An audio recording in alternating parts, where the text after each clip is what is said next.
So if you find this sleep story helpful or interesting, then give it a thumbs up, leave any comments that you've got below, and if you aren't already, subscribe to the channel and click the bell icon so you can receive notifications of when future sleep stories go live. I have dozens and dozens of stories already on my channel that you can go and search. I also release new stories every single week, so I hope you enjoy this story.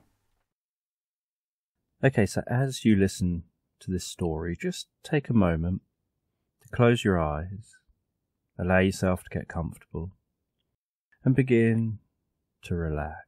And I don't know whether you'll drift off asleep faster with the spaces between my words or with the sound of my words. And as you listen to me talk in the background, so you can relax and drift asleep. So this is a story about a woman who's travelling across the Arctic. It's something that she's always wanted to do. She's always seen it as something that would challenge her, something that would give her a sense of accomplishment. And she also liked the idea of being out in nature.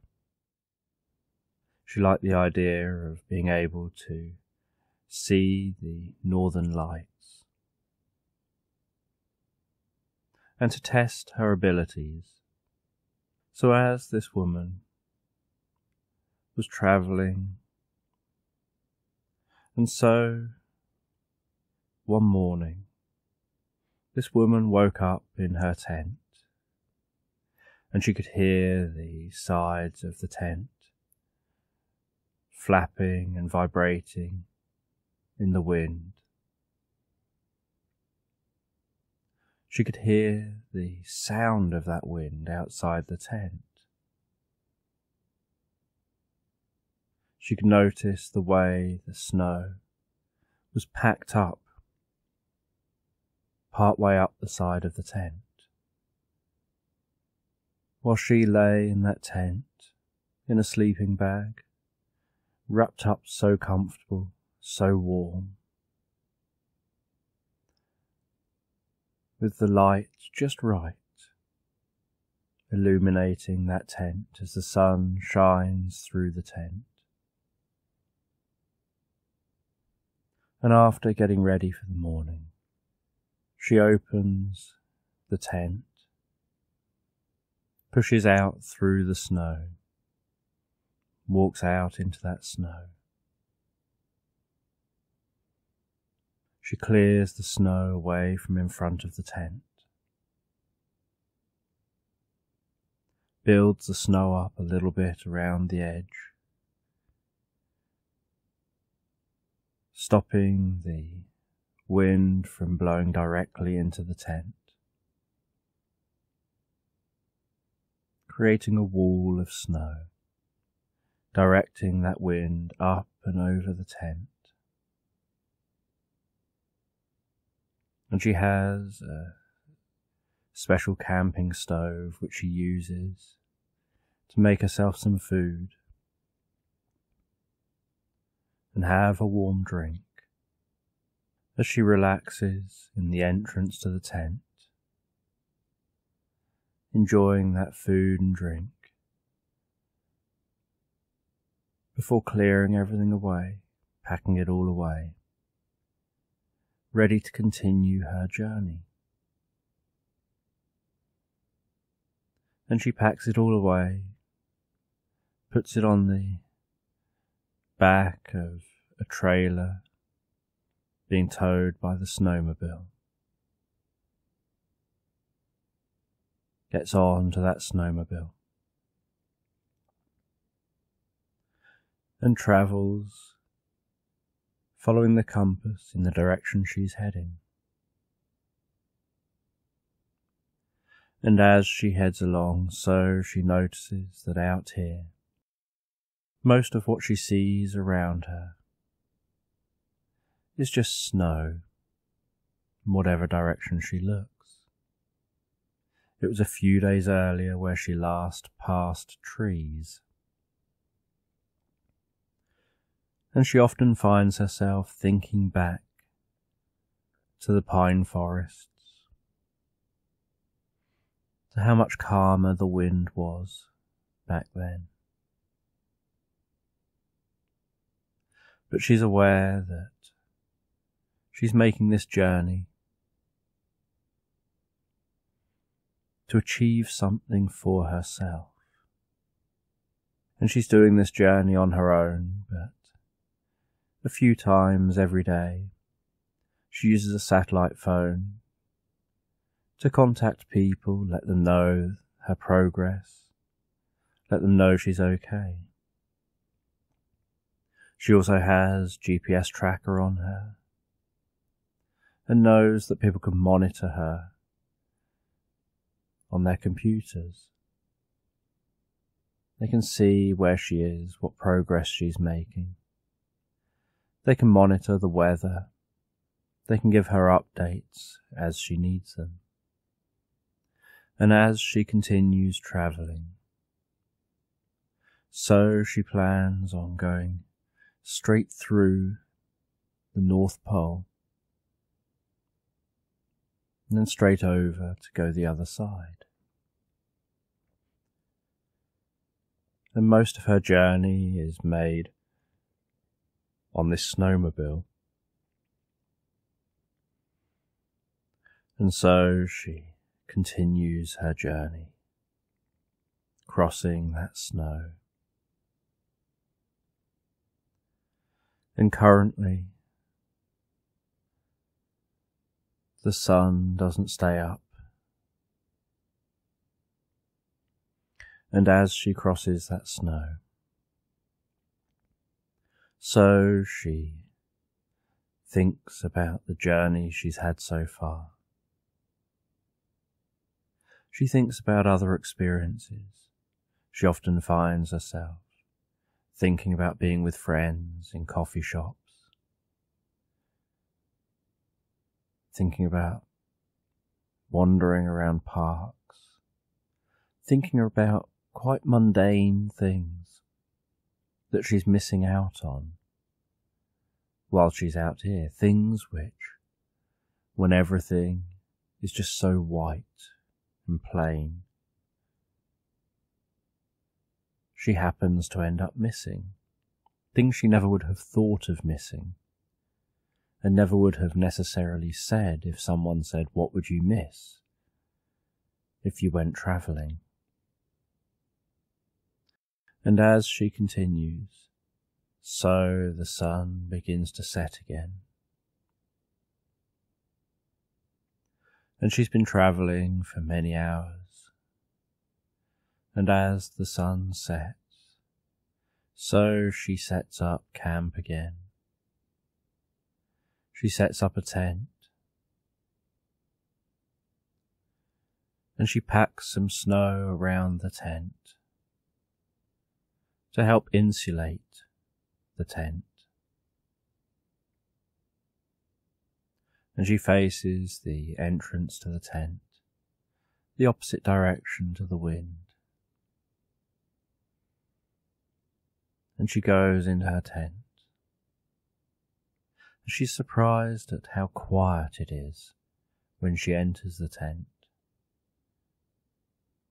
And that she gets so used to the volume of the wind, of all the sounds outside, that she's travelling along thinking that it's quiet because there's nothing around. And yet actually, there's a lot of noise given off. Yet actually, there's a lot of noise. And you only notice that difference when you change environments. You get so used to one thing that you stop noticing it. And she relaxes down in that tent. And before she closes the tent and settles down fully, she makes herself some food, some drink on her stove. She then closes that tent, lies back wrapped up in a sleeping bag, closes her eyes and just listens to the sounds, the sound of the wind on the tent. And after a little while, still wrapped in her sleeping bag, the sun has long set, and so she decides just to have a peek out at the northern lights. She opens the tent a little bit and gazes out and up at the lights in the sky, the sight of the occasional shooting star. And she notices how the wind has really died down now, how everything seems so calm, so relaxed, almost like you could probably hear a pin drop a mile away. Everything has become incredibly quiet, with no wind and no sounds at all, other than any sounds that she makes when she moves. And there are no street lights, there's no other artificial light. So the only light here is the light from the stars, from the aurora. And she has this feeling almost like she can hear the aurora moving. And after many days of travelling, passing through the North Pole, travelling on beyond the North Pole, she eventually starts to see the occasional tree, and then a few more trees and a bit more life. And she continues to travel to a small town,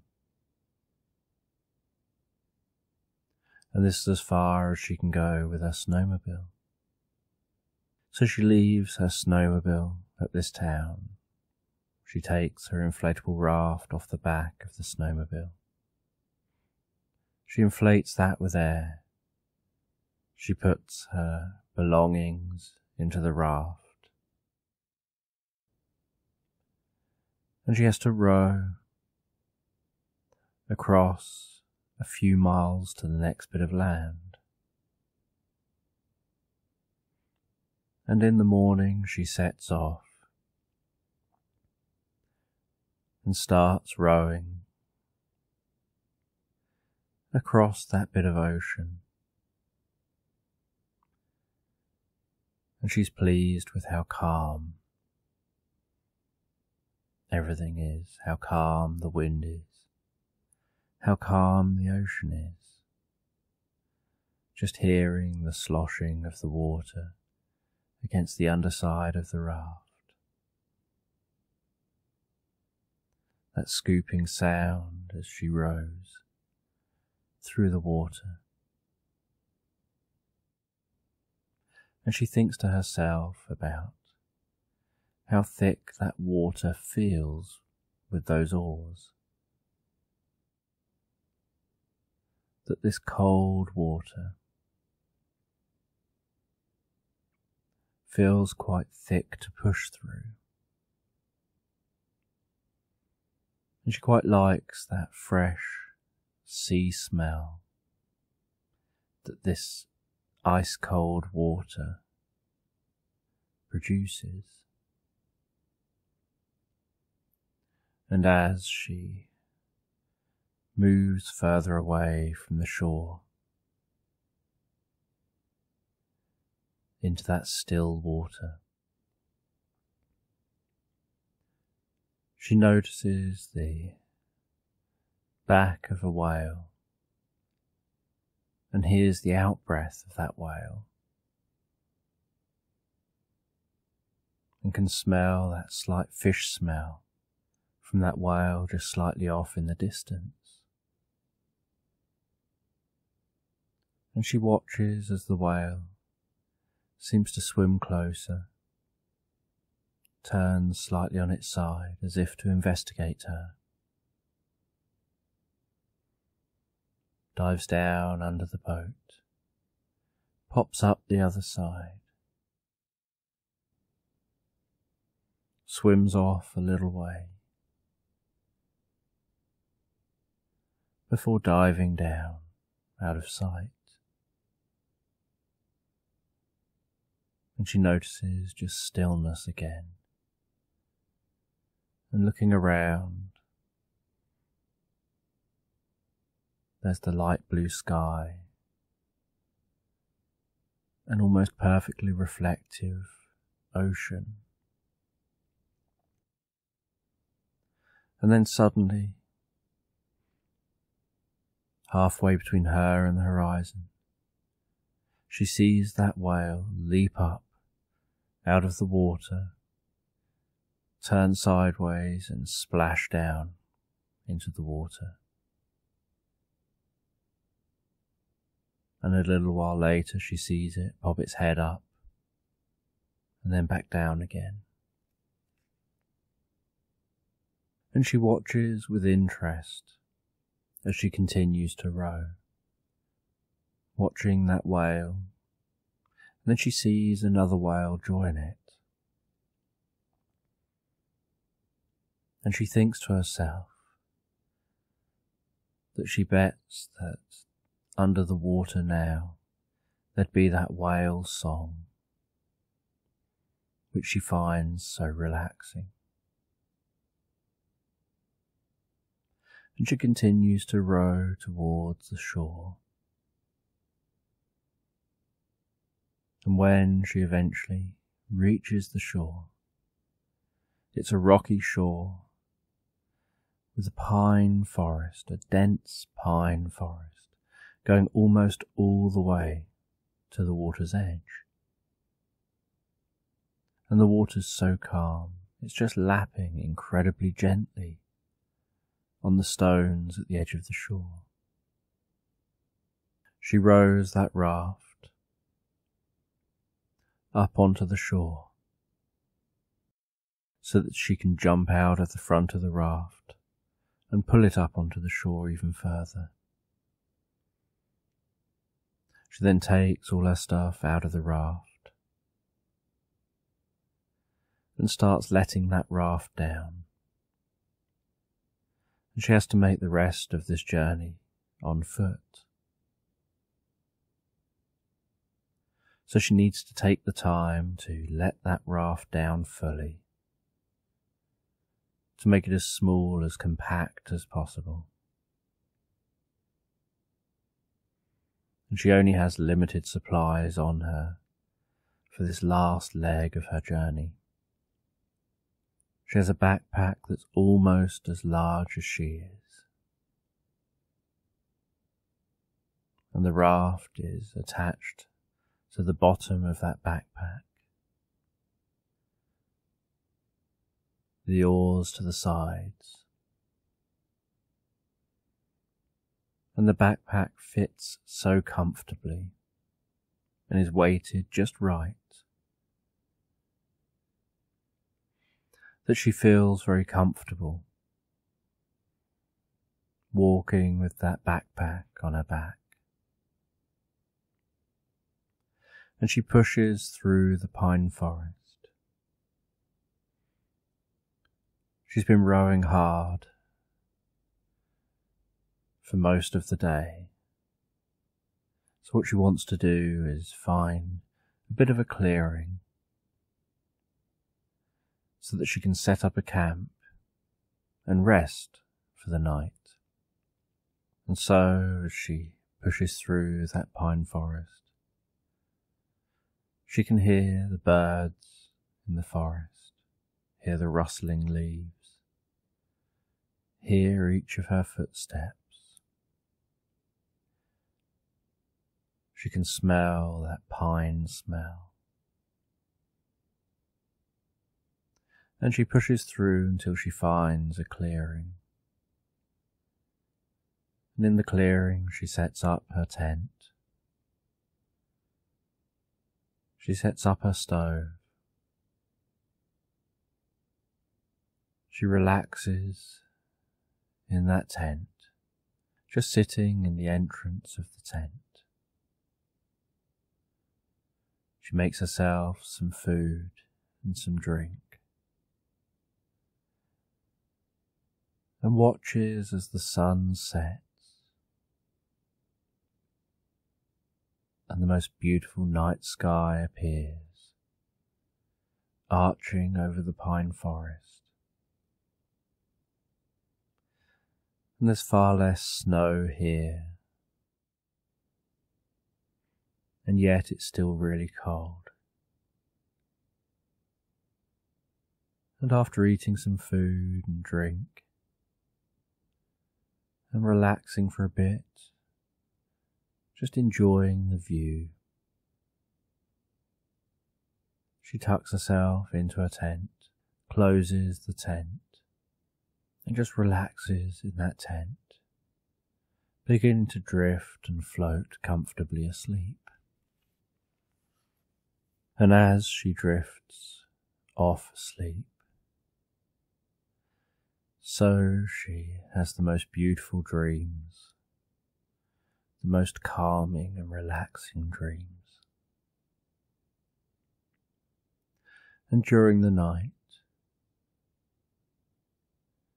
she awakens once or twice, and in the morning, she awakens feeling so refreshed, so peaceful. She leaves the tent, has something to eat and drink, packs that tent away. She takes a moment to look around at where she'd camped for the night, to take a proper look at this area, at this tiny meadowy area with hardy plants and grasses and the pine forest circling this area. And she then just looks at the direction she has to travel and continues her journey. And she travels down out of this area back into the pine forest. She knows this is the last leg of her journey, to make it through this pine forest to a nearby town. And she set off from another pine forest days earlier. She's travelled up to the North Pole, through the North Pole, crossed the ocean, and is now travelling through this pine forest to get to her destination. And she's looking forward to arriving at that destination, looking forward to completing her trek. And as she makes this final bit of trek, so she finds her mind wandering to different elements of the experience, different things she's had to overcome, achieve, times she's had to push on, even when she'd want to quit. She focused on her strengths, what she's been proud of during this journey. And as this day draws to an end, so in the distance she can see the lights of a small town, and this spurs her on to keep going for this last leg of the journey. And as she arrives at that town, she's struck by how beautiful this town is. She thinks it looks like a winter postcard, with the most beautiful lights in the dark. And she walks into that town, and she finds the hotel in this town where she's due to check in. She checks in at that hotel, places all her belongings down in the room. The first thing she thinks is about how warm this room is, that she hadn't really noticed how cold she had been. She'd been comfortable, but didn't realise that she was still cold compared to being in this room, which had a real log fire in the corner, crackling away. She could feel that warmth of the fire on her cheeks. She could feel her cheeks going red with that warmth. She warmed her hands, warmed her feet,